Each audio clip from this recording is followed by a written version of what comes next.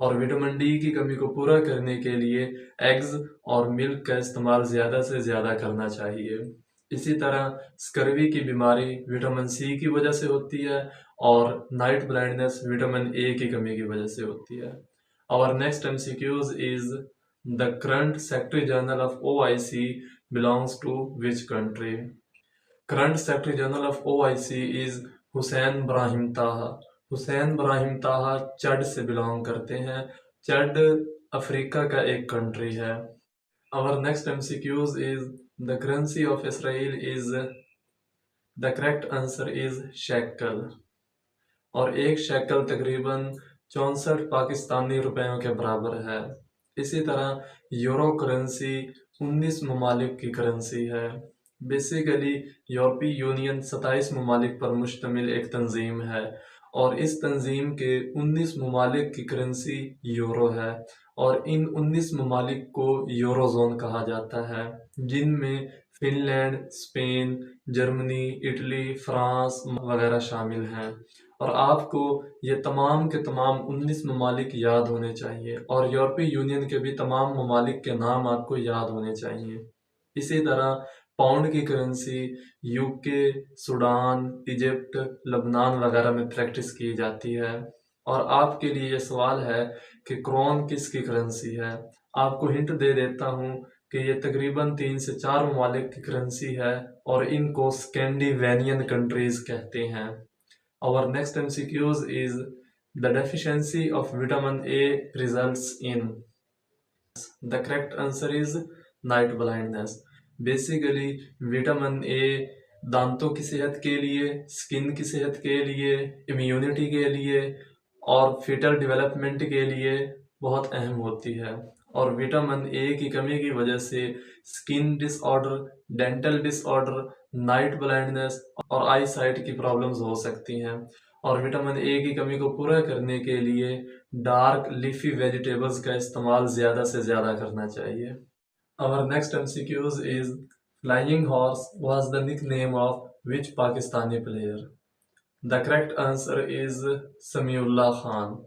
سمیع اللہ خان بہاولپور کے ایک international level کے فیلڈ ہاکی پلیئر تھے، جنہوں نے اولمپکس میں، ورلڈ کپس میں اور ایشین گیمز میں پرفارم کیا تھا، اور ان کو فلائنگ ہارس ان کی گریٹ سپیڈ کی وجہ سے کہا جاتا تھا۔ Our next MCQs is vitamin E is stored in. Vitamin E adipose tissues میں سٹور ہوتا ہے۔ وٹامن ای کی ڈیفیشنسی بہت ہی ریئر ہوتی ہے، لیکن اس کی ڈیفیشنسی اگر ہو جائے تو نروس سسٹم کے ڈس آرڈر ہو سکتے ہیں۔ وٹامن ای ایڈیپوز ٹیشوز میں یعنی باڈی فیٹ میں سٹور ہوتا ہے، باڈی فیٹ کو ہی ایڈیپوز ٹیشوز کہا جاتا ہے۔ Our next MCQs is fat is stored in which part of human body? Fat basically skin کے نیچے سٹور ہوتی ہے، انڈر دا سکن کی ایک لیئر ہے ایپیڈرمس، اس میں یہ سٹور ہوتی ہے اور اس کو نام دیا جاتا ہے سبکوٹینیس۔ سبکوٹینیس کا لفظ دوستو جہاں بھی آ جائے آپ نے فوراً سمجھ جانا ہے کہ سکن کے ریلیٹڈ کوئی بات کی جا رہی ہے، تو دا کریکٹ آنسر از سبکوٹینیس۔ دوستوں آج کے لیے اتنا ہی، کیونکہ یہ ویڈیو کافی لینتھ ہی ہوتی جا رہی ہے۔ انشاءاللہ آپ سے جلد از جلد ایک نئی ویڈیو میں ملاقات ہوگی، تب تک کے لیے اللہ حافظ۔